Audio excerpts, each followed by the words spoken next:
Hi friends, welcome back to my YouTube channel.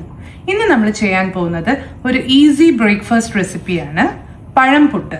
ഇതിന് വേറെ കറികളുടെ ഒന്നും ആവശ്യമില്ല, സ്വീറ്റ് ആയിട്ടുള്ള ഒരു പുട്ടാണ്. ഇതിന് എന്തൊക്കെ ഇൻഗ്രീഡിയൻസാണ് വേണ്ടതെന്ന് നമുക്ക് നോക്കാം. ഓഫ് കോഴ്സ് നമുക്ക് പുട്ടുപൊടി വേണം. ഇത് ഞാൻ പുട്ടുപൊടി കുഴച്ച് വെച്ചതാണ്, ആവശ്യത്തിനുള്ള ഉപ്പ് ചേർത്തിട്ട്. ഓരോ പുട്ടുപൊടിക്കും ഓരോ അളവായിരിക്കും വെള്ളം വേണ്ടി വരിക. അതുകൊണ്ട് തന്നെ ഞാൻ എത്ര വെള്ളം വേണം, എങ്ങനെയാണ് കുഴക്കുക എന്നുള്ളതൊന്നും കാണിക്കുന്നില്ല. ഞാൻ ഓൾറെഡി കുഴച്ച് വെച്ചിട്ടുണ്ട്. പിന്നെ വേണ്ടത് ഒരു നേന്ത്രപ്പഴം ചെറുതായിട്ട് അരിഞ്ഞതാണിത്. ഒരു 3 ടേബിൾ സ്പൂൺ ശർക്കരപ്പൊടി ഇല്ലാച്ചാൽ നമുക്ക് ശർക്കര പാനി കാച്ചിട്ടും നമുക്ക് ചെയ്യാം. ചെറുതായിട്ട് നുറുക്കിയ അണ്ടിപ്പരിപ്പ്, ആവശ്യത്തിന് നാളികേരം, ഒരു 2 ടേബിൾ സ്പൂൺ നെയ്യ്. ഇനി ഇതെങ്ങനെ പ്രിപ്പയർ ചെയ്യാന്നുള്ളത് നമുക്ക് നോക്കാം.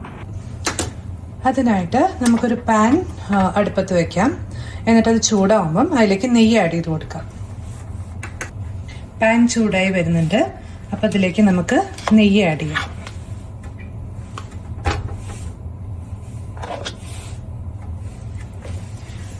നെയ്യ് ഉരുകട്ടെ. അത് കഴിഞ്ഞ് നെയ്യ് ഉരുകി വരുമ്പോൾ നമുക്ക് അതിനകത്തേക്ക് അണ്ടിപ്പരിപ്പ് ആഡ് ചെയ്യാം.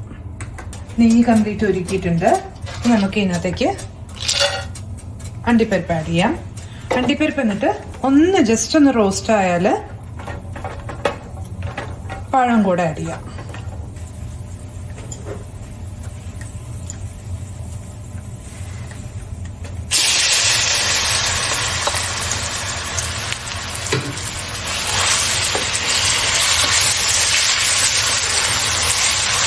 പഴവും നമ്മൾ ആഡ് ചെയ്തിട്ടുണ്ട്.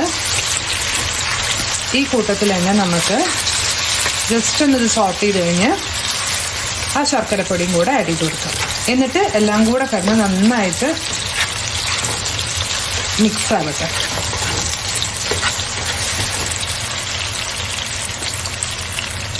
ശർക്കരപ്പൊടി ആഡ് ചെയ്തു.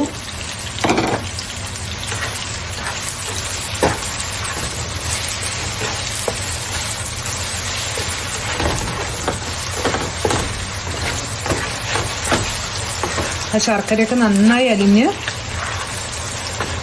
പഴത്തിലേക്ക് ചേർന്നു.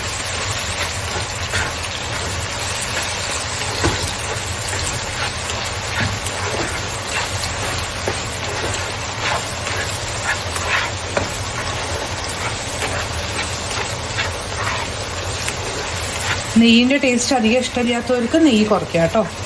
പക്ഷെ നമുക്ക് ഇത് ആയി കിട്ടാനുള്ള നെയ്യ് വേണം. 1 ടേബിൾ സ്പൂണൊക്കെ ഇട്ടാലും മതി. അപ്പോൾ ഇത് ഏകദേശം പാകമായിട്ടുണ്ട്. ഇനി നമുക്ക് ഒരു പാത്രത്തിലേക്ക് മാറ്റാം. ഇതും നാളികേരവുമാണ് നമ്മുടെ പുട്ടിൻ്റെ ഫില്ലിംഗ്. ഓക്കെ, ഇനി നമുക്ക് പുട്ടുണ്ടാക്കി തുടങ്ങാം. ആദ്യം നമ്മൾ ഒരു ലെയർ നാളികേരം ഇടാം.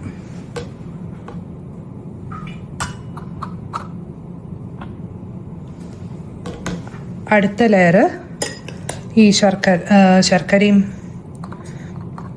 പഴം കൂടെ ആക്കിയ മിക്സ്.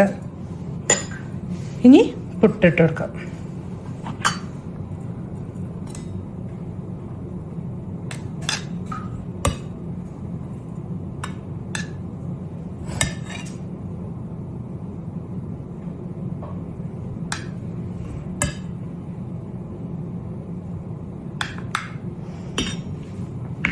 വീണ്ടും നമുക്ക് ശർക്കര ഫില്ല് ചെയ്യാം.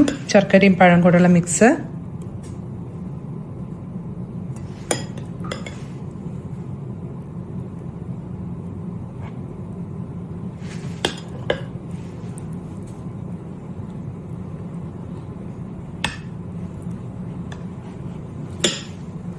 ഒരു ലെയറും കൂടെ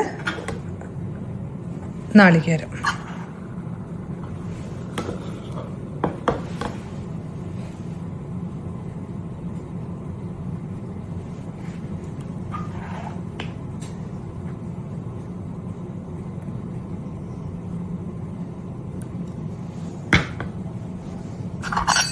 ഇത് ക്ലോസ് ചെയ്തിട്ട് നമുക്ക് അടുപ്പത്ത് കയറ്റാം. ആവി വന്നിട്ടുണ്ട്, നമുക്ക് അടുപ്പത്തു നിന്ന് വാങ്ങാം. അപ്പോൾ ഇതാണ് കേട്ടോ നമ്മുടെ ഈസി ടേസ്റ്റി പഴപ്പുട്ട്.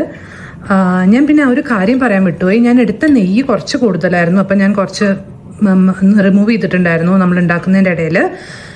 കാരണം ഞാൻ സോളിഡ് ആയിട്ടുള്ള നെയ്യാവുകൊണ്ട് കറക്റ്റ് കണക്ക് കിട്ടിയില്ല, അതുകൊണ്ടാണ്. അപ്പോൾ നിങ്ങൾ നെയ്യ് എടുക്കുമ്പം കരുതൂ, ആവശ്യത്തിനുള്ള നെയ്യ് മാത്രം എടുത്താൽ മതി. ഓക്കെ, അപ്പോൾ ഇതിൻ്റെ കൂടെ പപ്പടാണ് ഏറ്റവും നല്ല കോമ്പിനേഷൻ, വേറെ ഒന്നിൻ്റെ ആവശ്യമില്ല. അപ്പം എല്ലാവരും ഇത് ട്രൈ ചെയ്യുമെന്ന് വിചാരിക്കുന്നു. See you all in my next video. Until then, bye.